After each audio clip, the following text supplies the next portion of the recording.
لا دێربی سلێمانیش لە سەرگەیشتی یانی سلێمانی پێشوازی لە بابان کردو. بابانیش توانی برینەکانی سلێمانی قوڵتر بکاتەوە سێ خاڵی گرنگی لەسەر حسابێ و یانێ دەستەبەر کرد. هەفتەی دوانزەیەمی خولی پلێشی یانەکانی کوردستان و لە یاریشی دواخراو لا سەر یاریگای ئاشتی هەردوو یانەی سلێمانی و بابان لا دێربی شاری سلێمانی ڕوبەڕووی یەک بوونەوە.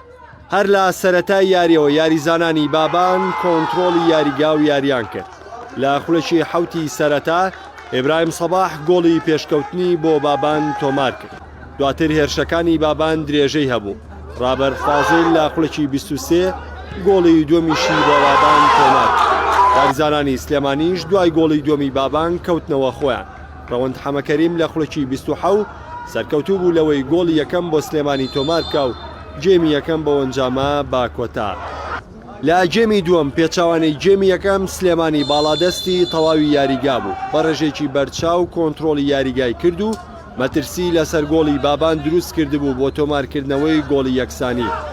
هەرچەندە لە خولەکەکانی هەفتاش چۆمان عزیز لە ڕیزی بابان بە کارتی سوورکرا دەر، بەڵام سلێمانی سوودی لەم دەرفەتەش وەرنەگرتو.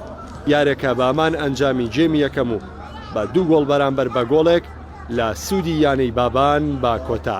بەڕاستی ئەمڕۆ یاریەکی بەهێز کرا لە بینی ئێمە و یانەی بابانە پیرۆزباییشان لە یەکەم هەرچەند ئەنجامەکە ئەوە ئێمە بمان بردایەوە، بەڵام لە ساڵحی ئەوان بوو دووبارە پیرۆزبایان لە یەکەم دەست لە دەربارەی ئەوە شۆکە یانی سلێمانی دەکشێتەوە دوورە لە ڕاستی.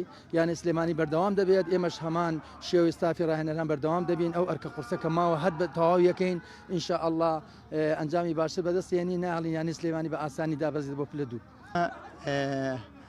یاری یانی سلێمانی خۆتان نەزانن هەردوو فرقەکە ناو شارە نەختی حساسیت دروستە بێ، بەڵام سپاس بۆ خوای گەورە ئێمە توانیمان ئەنجام یاریەکە لە بەرژەوەندی خۆمان کۆتایی پێبێن. ئەم یارێ بۆ ئێمە زەرور بوو بۆ ئەوەی کە لە مرکزەکانی دواوە دوورکەوینەوە لەوانەی کە لە کۆتایی ڕیزبەندەکەیان.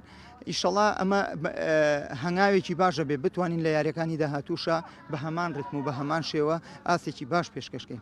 ئێمە لە بیدایەتە باش داخڵی یاریەکە بوون و توانیمان 2 گۆڵ بکەین، بەڵام یاریەکە پێچەوانە بۆ بە چەند هەڵەیەکی فەردی و زەختی تیپی بەرامبەر، بەڵام سپاس بۆ خوا لە شەوتی دووهەمە توانیمان احتیفاز بە نەتیجەکەەوە بکەین.